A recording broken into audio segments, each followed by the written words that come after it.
hearings on the Banking or Finance Committee, or when we are voting on the Senate floor, when we're talking about the nation's macroeconomic problems and looking at how we continue to have gross domestic product grow, how do we continue to work to create job growth from losing 750,000 jobs in January and February and March of 2009 to gaining jobs now, but clearly not at a fast enough rate that we'd like, to have this economy grow. And we talk about all of these issues in very broad and I would call macro terms. But what New Jerseyans do every day is they sit around their kitchen table at the end of the day when the kids are asleep, or they've come home from work, sometimes more than one job and sometimes without a job, looking for one. And they sit around a kitchen table and they talk about, how do I pay the mortgage? How do I keep my business going? How do I find a job? What do I do with my insurance if I have an illness? And a whole host of other things. And so those are the things that really, at the end of the day, while we're doing all these big things, and they are important, and they affect these other everyday things, but those are the things that people really care about, and that I want to know more and more about. Now, I've heard many of these stories as I've traveled the state, listening at different venues to different people, and we thought an opportunity to have on our website, menendez.senate.gov, an opportunity for New Jerseyans to share their stories would not only give us a sense of what it is that my fellow New Jerseyans are facing, but think about how we legislatively respond to some of those. And also, in some cases, Debbie Curto's here, our constituent director, how do we individually try to solve some of those stories, and we'll post publicly some of those stories if people actually are willing to do so, and there have been several already, and we appreciate some of you who have been willing to do that, and we will respond to them, so that people know what it is that we're working on. And so that's our focus. That's what we're trying to do, and it is a real life way to get in touch with everyday problems that New Jerseyans face. One other form of doing that in our work. So with that, let me open up to the discussion that we're going to have, and try to give some sense of some of the things that we're doing in response to some of the challenges that some of our families are facing, and go from there. So who wants to start? Cameron? I'll start. Well, first off, thank you, Senator, for allowing me to share my story. My name's Cameron. I grew up in Secaucus, New Jersey. I'm a service-connected disabled veteran with 2 honorable discharges, and my wife is 1 month pregnant with her first child. Congratulations. Thank you. The situation I'm facing is a little complex. My wife was granted her CR1 visa as a Polish immigrant June 1st, and we arrived back here June 8th. And since her visa had not been approved yet, we were not eligible of being considered for individual health insurance coverage. And I found it nearly impossible to get her individual health insurance without her pregnancy being considered a pre-existing condition, as I'm sure many people have. I'm a managing partner at a company I started called Green Worldwide, and we're a small company looking forward to growing without additional speed bumps. And I found that she's eligible for health insurance through Green Worldwide as long as she is either employed by me or as part owner of the company. Now, this is a strain on my business finance a little bit, and my relationship with my business partner, considering that giving up any ownership in the company adds more complexity to our situation. So I'm looking to see what options we have to buy health insurance that gives us an even footing for my company, my wife, and my baby. It seems that the HIPAA law is a saving grace for us, but I'm wondering why this law is not extended to individual health insurance plans as well. And if there is any information regarding on who to speak with about helping my company grow through my status as a service-connected disabled veteran, I'd love to hear it, because that would be very helpful. I've registered with Dun & Bradstreet, CCR, and ORCA, and I was informed that my status gives me certain priorities with regards to government contracts. So bottom line is, I need to get affordable insurance for my wife while giving my business the best chance to grow, so I can provide more jobs for out-of-work New Jerseyans. So how can you help me succeed with that? Well, first of all, where were you in service? I was in the United States Army Intel Corps. Well, thank you for your service. Oh, you're very welcome. Let me, and congratulations again on your soon-to-be firstborn. Thanks. 2 things. On the insurance question, it is my hope, well, it is my hope that Governor Christie will join a high-risk pool that was created under the federal health law that we passed. The new health law, number one, will outlaw saying that pregnancy is a pre-existing condition, which is pretty ludicrous, but nonetheless, we talk about values of family and children, and so we're going to say that a pregnancy is a pre-existing condition, but that's the way it is under the present law. Fortunately, that won't change until 2014 when all the new laws are fully in effect. But what is available as of now, if the state of New Jersey applies for it, and we have been working with the governor's office to create the best possible opportunity for New Jersey's entry into a high-risk pool for people. When we say high risk, simply that what was previously determined as pre-existing conditions you would get insurance available from the pool. And so anyone with a pre-existing condition would be able, who had previously been denied health insurance, would be able to get it at very affordable costs. So it is my hope the governor will join that. We have been working with the governor's office because each plan is different, so we are trying to get Health and Human Services to give it the best set of circumstances. We think we have to give New Jersey the best consideration for some of its uniqueness, and if the governor joins, then you will have an opportunity to do that. Also since you're a small business, I think, sounds like, there is, starting this year now, there is up to a 35% tax credit that is available under the health care law, and there are a different set of qualifiers, but it sounds like from what you described that you might very well be eligible for that. Lastly, since you are a service disabled connected vet, there are a series of preferences that exist, and I think what we'd be happy to do is work with you through our DC office, who does our veteran affairs issues, to connect you to opportunities in the federal government so that you'll have to competitively, of course, pursue it, but nonetheless there's some real opportunities there to help you grow. So those are some of the things. Now, when we passed the health care law, one of the things that we said is someone like yourself, a small business, who wants to provide insurance but has limited challenges in terms of their growth and their resources. And two, should we ever have, anyone who has a pre-existing condition, whether they had a heart attack on the job and now, can't find insurance, or whether, as in your wife's case, the outrageousness of thinking that pregnancy is a pre-existing condition. So those are elements that made me vote for the health care law, among others, controlling costs and creating insurance for people. So I hope some of that's going to be able to help, and we'll work through with you in that. So thank you for sharing your story. Stephanie, do you want to go next? Sure. I'm a marketing professional. I have a great resume. I've worked for some fabulous companies over the years. I've been working really hard to find a job since August 2008.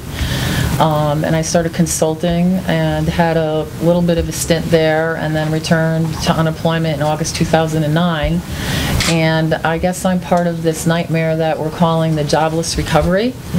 And I can't tell you how hard I look for a job all the time. I embarrass my children 24/7 whenever we're out and about. I could be food shopping and I talk to someone in line, networking. I've exhausted my, network, and I send in through the internet. I try everything, and I just haven't been successful at all. And I was really alarmed a couple of weeks ago when Congress, was not approving the federal extension of benefits, because that kind of shocked me, because I really depend on unemployment right now, unfortunately.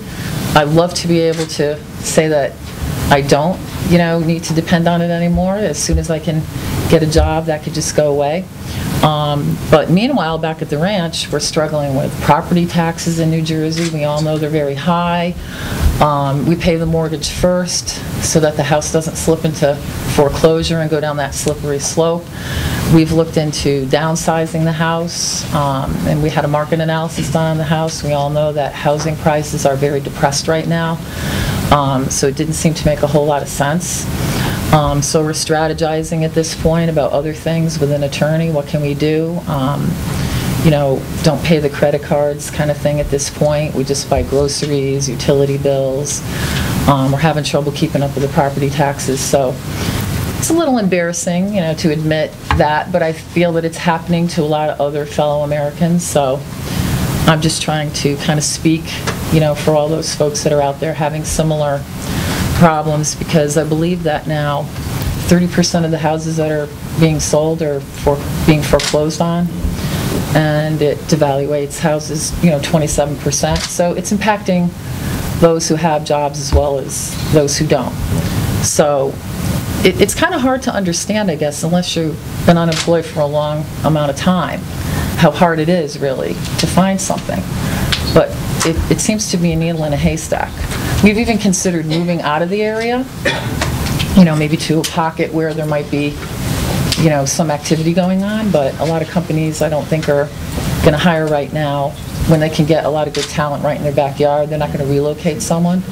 And then a lot of the major companies I find in the area, like the Johnsons & Johnsons, the Bayer Consumer Healthcare, Pfizer, all these companies I used to consult with before, are laying off people in droves and then just hiring them back as consultants. So those are the folks that they're taking, back in first. Mm-hmm. So I'm kind of, being pushed back a little bit. So all I can tell you is that I would love to be off of unemployment. I would love to be employed. But I'm finding it very difficult, and the term jobless recovery is truly a reality. So I have no idea if there's anything you can do to help me, find something, but I've done market research. You would think that in this economy, companies would be very interested in market research. I've done product innovation and branding and, all sorts of interesting things on my resume. I feel I have a very, good resume and a lot of great years of experience, but I've just been unable to land something at this point. I hear you. And a couple of things. First, we are on the most immediate issue, which is unemployment insurance extension, which I have voted for just about each and every time. Here's the problem.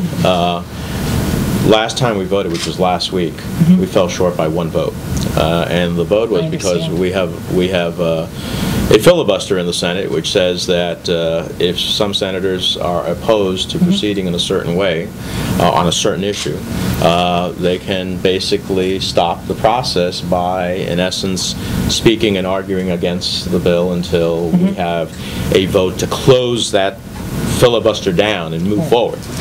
So that takes 60 votes. And unfortunately, we fell short by one vote. We had 59 votes. And just all Republicans except for two senators from Maine voted with us.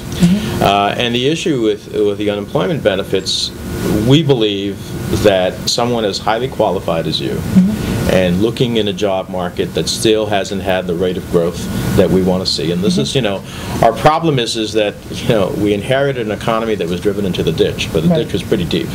And you cannot turn the rate of growth around. I wish that economy was going like this in a V.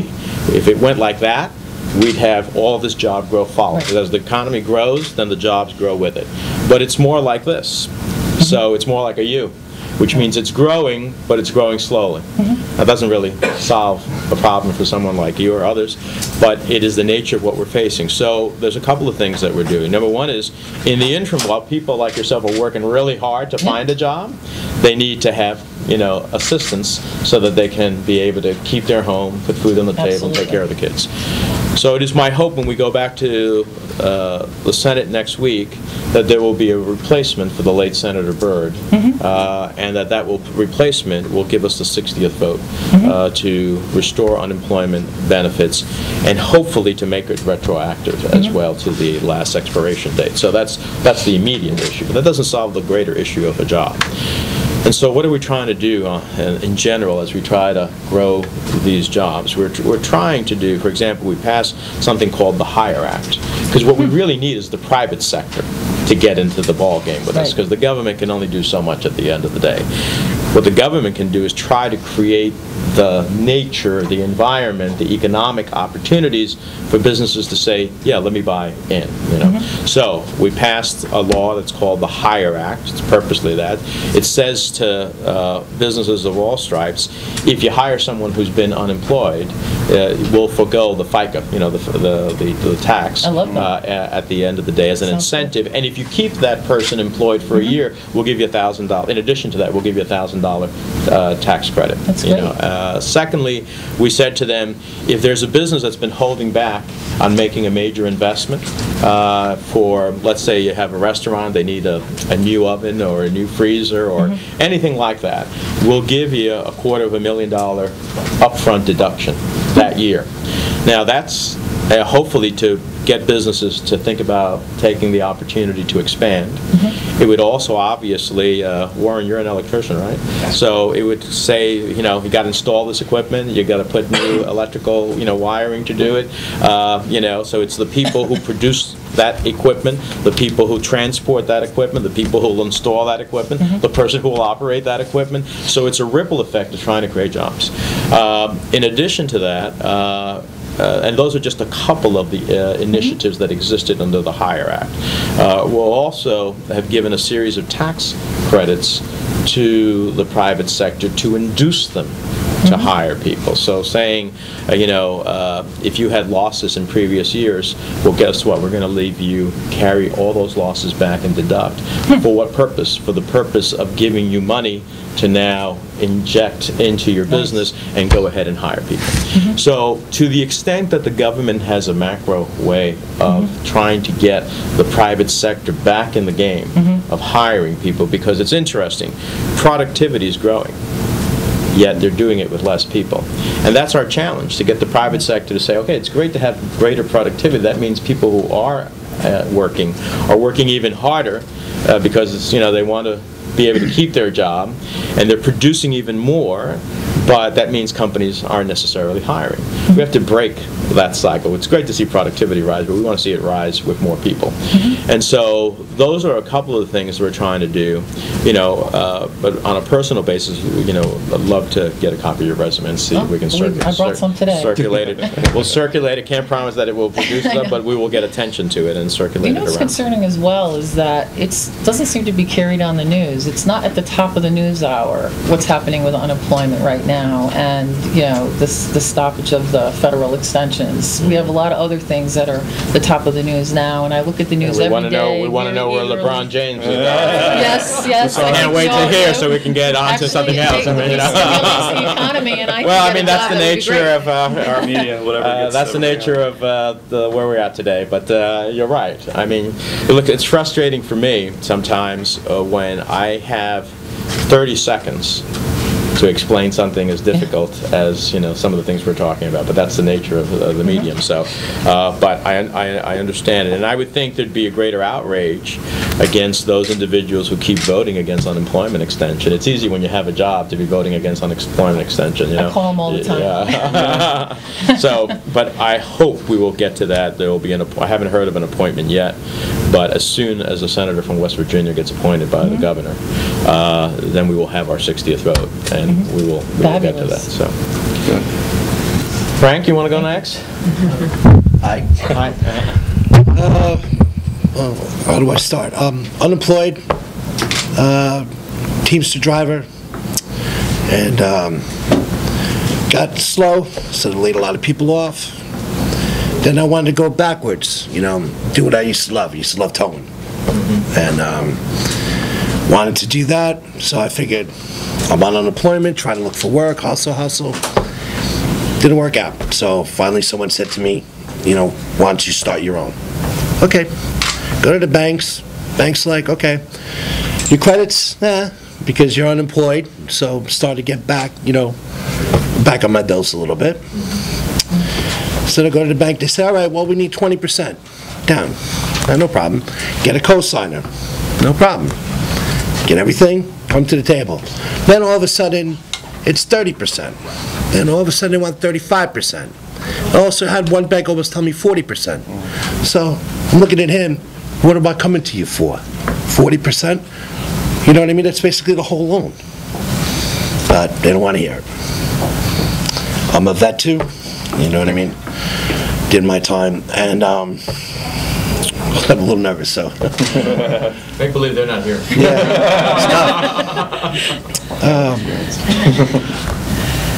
No, I know they're here, but believe me, I don't want them to think I don't know they're here. I know they're here. I got a new wife that I put through, she went to college, we went back to college, got a master's, and it's even hard for her to get a job with a master's.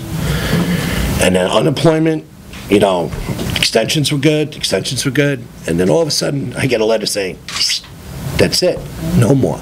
But the funny part about it was, I'm looking at the letter saying, okay, they're saying, all right, well, it's all done, and then in big letters on the bottom, for mental health assistance, dial the 1-800 number. I thought that was hysterical, because right away, you just threw this in my lap, and then there's that big number for mental health right away. I thought it was funny. But it's not a laughing matter. I've been on no benefits now for 4 months, 5 months, and I'm robbing Peter to pay Paul just to keep my bills going. I was always the one giving out money to people. Hey, give a lending hand here, Frankie. Could you lend me a couple of bucks? Now it's me on the other end saying, hey, but those hands come few and far between now. When did you start, Frank? 89. I was in Panama. Wow. I was with the Ranger Battalion. Cool. Ranger Battalion. Yeah. Cool. Can't tell now, but. Well, thank you for your service. No, thank you. Look, on the small business side that you were thinking about, this is one of the things that we are working on, and as a matter of fact, when the Senate goes back into session next week, it will have a small business act that it is going to consider. What's the purpose? The purpose is to both grow the SBA, the Small Business Administration, so that people can, who generally have a good credit rating, but who can't get in the private marketplace because it's become a little ridiculous with the banks, and that's whole nother issue. Yeah. If you're going to go in for 40%, that, as you said, what do I need you for? If the lending is going to be at such a rate in which what you have to put down is so significant that if you had that much money, you'd be going ahead and making an investment and starting your own business at the end of the day. Something even that high, like at 40%, you're still asking for 18, 19% on the money. Yeah. The interest rates, yeah. So that's a whole other issue. As a member of the banking committee, I've been talking to the Treasury Secretary and the Chairman of the Federal Reserve, both who have jurisdiction over the nation's banks, and talking about we have to, we help the banks ultimately survive in many big banks, not the community banks. They weren't part of the problem, but the big banks. We helped them survive because if they had collapsed, what would have happened to the economy would have been worse, and we would have been in actually a depression. But at the same time, now that we've helped them and they stabilize, we want them to lend so that ultimately, not indiscriminate lending, but lending based on good sound principles so that we can get the private sector to be engaged, because that's where the growth and the jobs that we're all looking for is going to come from. It's not going to come from the government creating jobs. It's going to come from the private sector creating it. So that's one issue. But in the interim, one of the things that we know is that small businesses are the greatest creator of jobs. So there is a series of initiatives that are out there that will help either the creation or the expansion of a small business. So you're looking to go back to towing, so being an independent tow operator, which basically means you need money for that equipment to get that tow truck. So, either to lease one in the interim or buy one, and then, have the contracts to go ahead and do towing. So one of the things that you'd be able to do under our legislation is you could either go to the SBA in an expanded capacity, the Small Business Administration, and there is some, under certain qualifications, a opportunity for a direct loan that would help you start the business. And that would give you the opportunity, number one, to obviously be immediately employed, but secondly, to be able to start your own entrepreneurship. I went to the SBA, and I even told them I'm a vet, and tried to go through the Veterans Administration. They helped a lot. A lot of red tape that they cut through, and then the SCORE, programs they want. And basically, even then, you still come right there. Bank. It's right there. That brick wall of the bank. Once again, Okay. You know what I mean? Well, that's why the direct lending, which means an SBA guaranteed loan, is only good for so long as there is a bank willing to give the loan, and then we guarantee you it. need two banks to say no. Right. And so, but the direct lending that we're talking about under the new legislation would bypass the bank and just say SBA, which is what part of my legislation, give a direct loan to a qualified individual. Right. So you wouldn't have to go to the bank after you do all the paperwork. Once the paperwork, SBA would say you're qualified, they could give you the loan directly. And that would create an opportunity. And of course, on the unemployment side, we talked about that, but hopefully next week we'll make this retroactive. So, but, you know, if we pass this legislation, I think we will. The House Representatives passed a similar package. If we pass this package in the next week or two and the President signs it into law, we'll reach back to you and there'll be an opportunity to hook you up with SBA. Okay? Under a direct loan, because you don't have to worry about the banks. Tara? Good morning, Senator. I thank you for the time of listening to my story. I, too, also, I'm unemployed. I'm a mother of two, homeowner, similar story as Stephanie had mentioned. You know, sitting at that table at nighttime, looking to pay your bills and your mortgage, and all of a sudden we just received no benefits. I'm also looking for work. Being that I'm a mother of two, I'm also working at nighttime till like in the morning, also weekends. And these little retail chains are basically giving me the runaround. Excuse me, I'm just nervous. They're giving me the runaround and apply on the internet. You apply on the internet, you send your resume. There's no feedback. Make your follow-up call. Nobody returns your call. You get voicemail. So that's the situation I'm in. That's my story. And my children come first in my home, and then everything else follows after that. I'm sorry, I'm just nervous. No. So that's my story. And, you know, you already talked about the unemployment situation. So it's very scary. And especially when some states... Did you run out of benefits or? Well, I didn't run out of benefits. I still have benefits. Thank you. This is clean. This is antimicrobial. That's just too fancy, you know. I don't want to dirty that. I didn't run out of benefits yet, but of course I was, affected by the freeze. Right. So it's really scary, with everything going up, and I want to support my husband and at least work at nighttime to, provide more income in the household. Is he working? Yes, he is. He too was laid off at the same time I was. So it was very scary. It was very scary. At one point you were both laid off. We were both laid off, yes. He's back working. Yes, it took him about a year to actually find a job. So. Well, I mean, a lot of, I appreciate your hearing, sir. A lot of this is the same set of issues. We're trying to grow an economy, get the private sector back into employing people, and certainly making sure the unemployment extension exists there so that we can get people through the period of time. I mean, unemployment, I find it difficult to understand some of my colleagues who say, well, those people are lazy. They don't get it. First of all, you don't survive on unemployment benefits. I mean, you just basically get through. There's no thrills here. Right. And there's no great joy of sitting back home. People overwhelmingly want to work. Your stories are reflective of most people I meet, which is that, Senator, I don't want to be, I hate being on unemployment. I've worked all my I hate life. getting any help. I want to get a job. That's what I want to do. And so, I have a real tough time with my colleagues who just can't understand that this is a safety net to get people through a period of time. That's right. All in an effort so as that we can grow this economy and more jobs become available, that they'll get through that period of time and get to the jobs that are necessary.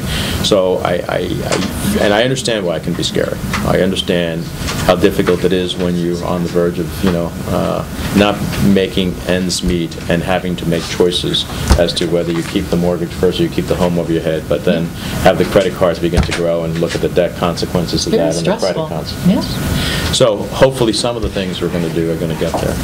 Warren? Senator, I just want to also thank you for providing us with an avenue to get these issues out here. As you can see, it's important across the board, and there's some pretty diverse stories. I am an unemployed union electrician at a local 164. Work out of Bergen-Hudson, Essex County. I've been unemployed now since November, middle of November 2009. As a matter of fact, the one job I was able to get fell at the exact time that my original unemployment claim was ending, and it kicked me out of the extension. So because we had to be in by a certain date to be in to qualify for the extension, and because I worked, I had a little bit of money left over, and it kicked me out of it. And finally, after 4 weeks of not having any benefits at all, I just received a letter for July 1st that it was going to restart, and still without the federal money. We see what's going on federally, and we understand what you guys are up against. And I agree with you. I don't understand why more people aren't outraged at that situation. There's playing politics with people's lives, and it's just not good. There's children involved. There's elderly people. I mean, there's just across the board, and there's all kinds of data that I'm sure you're well aware of in terms of what stimulus dollars do, and how much a certain amount of money spent will return, will bring a return. I come at it from a little different perspective, being union construction. We're looking for those projects. We just finished completion on the new Meadowlands Stadium was a big project for us. We have basically now what amounts to severe unemployment in my sector of the economy, because when the economy contracted after the crash in 2008, everything stops. Nobody spends money. So if nobody spends money, there's no investment. So the more money we can get federally brought into our areas, or even by the state brought into our areas to invest, whether it be in infrastructure like the Hudson-Bergen Light Rail, or the new transit tunnel that I know that you're pushing for and helping bring funding for. Those are things that are borderline life and death for some of our guys. We're all looking for these projects to take hold, because once they do, it's not only us that gets benefit from it, that we go to work, but all the jobs that spring up around it, the permanent jobs. So those kinds of investments. If you invest in the people, we can then give back, because one, we don't have money to spend. I have a real problem with the whole theory of trickle-down economics, because I think it's completely flawed. I think, if you feed the bottom and create avenues for people to have disposable income of some sort that they can spend on, I need windows for my house, or I want this, or a company can say, I want to hire a guy to come and put new units in my building, and I need electricians to wire that. Those are the things that bring us jobs. So the more, for what amounts to, in my opinion anyway, a minor investment for the return that we would get, the more we could bring and get our contractors work, the better we all do. We have a problem in that, especially in my local, we're very productive, and when you're very productive, we actually put ourselves out of work. If the contractors don't have any work coming up, then we go back to the hall and we wait for them to need manpower again. So, the more we can help them, these companies, the private sector is a big part of it. I think that they need to work hand in hand. I think that there seems to be a divide to say, well, we want, everything's got to be, completely private sector, and there has to be a joining of hands and a working towards a common goal, which it seems very adversarial now. And I just don't understand the mentality that brings that kind of behavior about. As you said, everybody at this table, everybody I know, we all want to work. There's no joy in not being able to provide the things that your kids need, or to struggling to do so, or struggling to pay your mortgage, or worrying about what I'm going to do, pay my mortgage, or pay this bill, or pay that bill, or where can we get the money for this or that. So the more that we can do to bring, stimulus dollars. The fact that some senators and congressmen actually, publicly denounce the stimulus and then accept on the back end money, and then going to ribbon cutting ceremonies is ridiculous. Beyond ridiculous to me. Un-American. And to me, one man's pork is another man's bread and butter. It's always pork when it's not your area. So I'm all for anything that you and Senator Lautenberg can do, or any of our congressmen can do to bring money and investment. It's investment. It's not charity. It's investment. If we invest in our communities in these types of projects, people will want to live here. People will want to live in New Jersey and say, hey, you know what? That looks like a great place to raise my family. This is the kind of place where I want to be. Cameron said before, it comes down to a simple question: what kind of country do we want to be? What kind of people do we want to be? What kind of place do we want to live in? Do we want to live in the kind of place that doesn't concern itself with the people? I'm not saying we have to completely ignore business. Of course, without business, none of us work. We want our businesses to make money, but let us be the ones to make them money. Give us the opportunity to go out and make them money. And if they're not hiring, we can't do that. So the more we can do, to bring investment into New Jersey, the better it is for all involved. Well, I appreciate it. Maybe I should take you to D.C. to talk to a few of my colleagues, because you have both the broad economic sense and the very real economic sense as well. Look, I think the Recovery Act, and similar type investments, the new federal highway bill that we want to get reauthorized, the mass transit bill, and I chair the subcommittee on mass transit, so I'm looking to make sure mass transit is a bigger part of that, so that extensions of the Hudson-Bergen and light rail system, the new tunnel that we are building, passenger rail tunnel across the Hudson, the legislation that became law that I authored, the energy efficiency block grants, thinking about electricians, to get municipalities to change from LED lighting to thinking about solar. I am the lead sponsor and passed into law a series of solar manufacturing tax credits. New Jersey is the second largest producer of solar equipment. We want to make it also solar installations, so that we can get people to work in that respect. We were just at a ribbon cutting ceremony with Dow Jones. They're going to have the largest solar installation panel here in New Jersey, part of the incentives that we created. So, in my mind, work, first of all, is the most, is a sense of dignity, right? Yeah. Secondly, it's about helping our collective economy. Because as you said, if everybody around this table were gainfully employed or in the business making money, then you're going to spend it. And when an electrician is on the job, he goes to eat somewhere.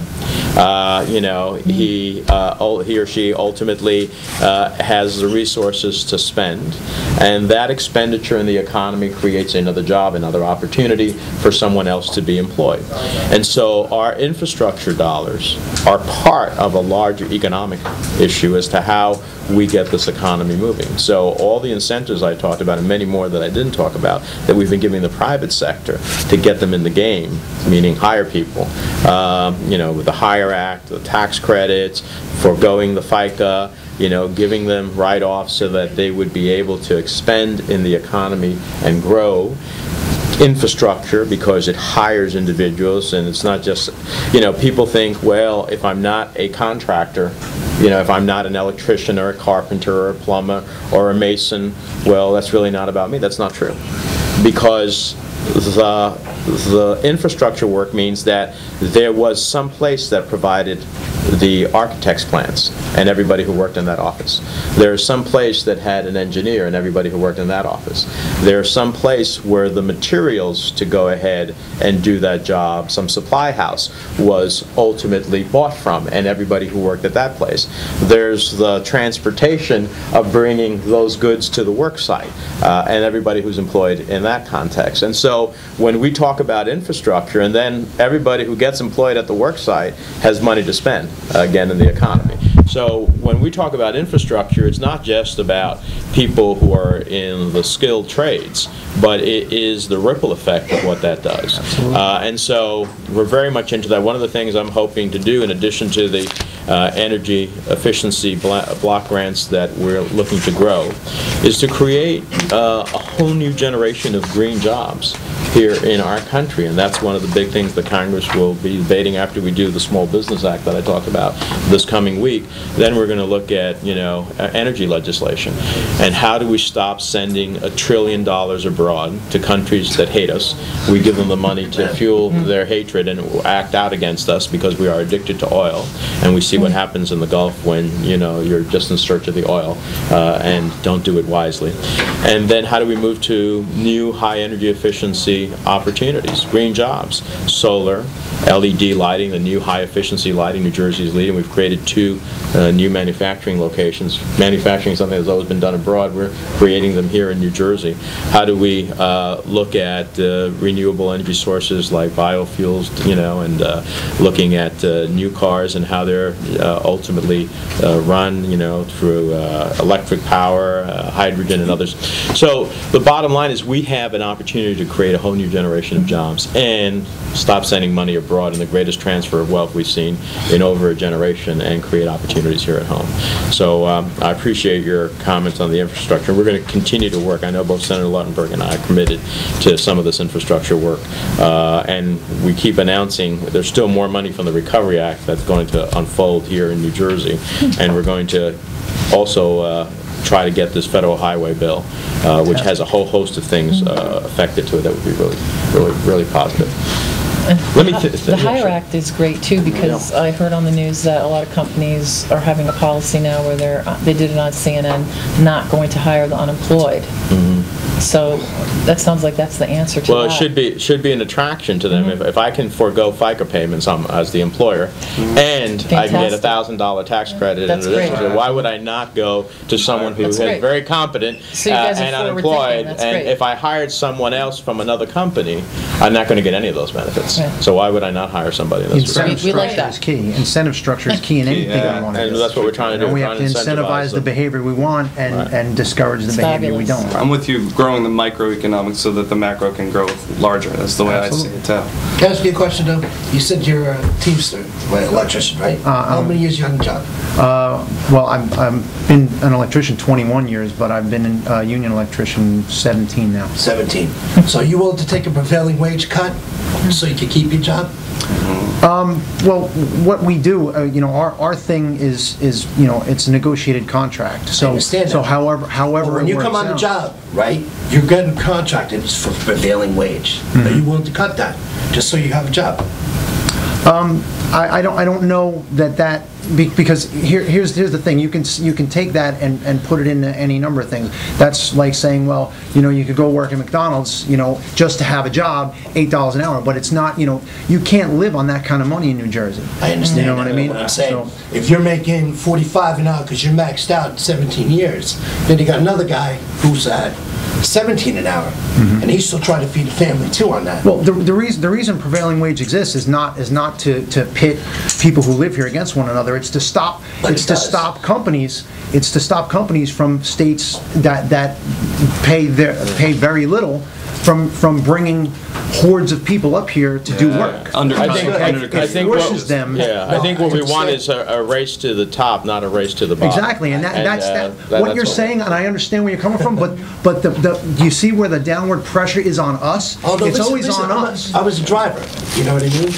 And I was maxed out, but I still felt bad for the little guy. You know what I mean? Well, we understand that, but the thing about it is that's why we have education. That's why public schooling is so important. I know that there's basically been an attack on unionism all the way around lately, which I find very disturbing because I don't think people realize the implications of it. But the point being is like the senator said. But I mean, let's have a race to the top. The quality of life is people, and I'll close on this because I think we're going to have to go. People in our country don't understand that largely the union movement, even for those who are not unionized, rose wages. It was their effort to create a 35, 40-hour work week, better working conditions, and to create higher wages. And although those who were unionized received that benefit, so did a lot of people who aren't unionized. Ultimately, in order to keep up, companies raised their standards along the way. So our challenge, I think, and I know what you're saying, is about worrying about, do we break it down? Do we divide the pie so that more people get employed? My goal is to build the pie so that ultimately more people get a piece of the slice of it. I said everyone needs a crumb. Absolutely. Well, we want to do better than that. At the end of the day. Raises all. Let me thank you all for sharing your stories with us, and for it's not always easy to do that in public, so I appreciate it. We look forward to working with all of you and others as well to try to make sure that the next time we have a round table, it's about all your successes and what's That would be happening. nice. Yeah, absolutely. I'm happy to answer any questions. Yes. Could I just ask each of the participants, Karen, you mentioned where you were from. Where do all of you guys live? I live in Morris County, Succossona, Roxbury Township. Branchburg, New Jersey, and Somerset. Basking Ridge, New Jersey, Somerset County. Lyndhurst, New Jersey, Bergen County. Parsippany, Morris County. This is antimicrobial. So you can see the diversity of both individual skills, backgrounds, and still facing challenge, and locations. Anyone else? Can I give you my resume? Yes, absolutely. Thank you for your What are you time. hoping, you guys all had a chance to kind of speak your piece today and get some responses from the senator. What do you hope that the website will do for your fellow New Jerseyans who are going through a lot of the same problems? I hope it starts a conversation, especially considering if it's online, that people can share their ideas and network a little bit better to hopefully facilitate less unemployment in the state. Because truth is, a society is built based upon the benefit of all people within it. And unfortunately, at this point in time, because of 2008's, situation is that we don't have that right now. The hardest part now is getting the microeconomic, the little communities and the businesses within those communities to grow so that they can hire more people. If my neighbor is unemployed and the guy 2 doors down from me is unemployed, and that's not healthy to the community at all. So as far as I'm concerned, I hope that this opens the door and it sheds a light on that, and it sheds a light on how many people there are really out there. Because unfortunately right now we're just stuck in this position, and because of political forces at work, especially large money as far as I see it, in Washington and sometimes in the state here, that we don't have that ability to espouse those viewpoints that our representatives do. I think technology is now changing a little bit, and he's on the forefront of it. So I'm really happy about this. I think there's something very comforting to know that there's a lot of other people in a similar situation that you're in, so you don't feel so downtrodden, but I think it would be great to use it as a networking tool to ultimately find a job. That would be nice. Well, my hope is that, and I'm glad to hear that, my hope is that a couple of things will happen. Number one is we'll keep getting insights, and everybody has a little different element of it, but we'll keep getting insights from our perspective. We'll have the private sector say, hey, log on to our website because you have a great opportunity to people who have a whole host of skills that you might want to find. So we're going to tell New Jersey companies about the website, and hopefully create an interlocking opportunity there as people see it. And I think it also is an opportunity not to be faceless in terms terms of knowing that there are other people, so you're not alone in this effort. And while that is only minimal comfort, at the end of the day, I think it makes a powerful tool Great. to speak. Yeah, exactly. Nice. Thank you all very much. Thank you so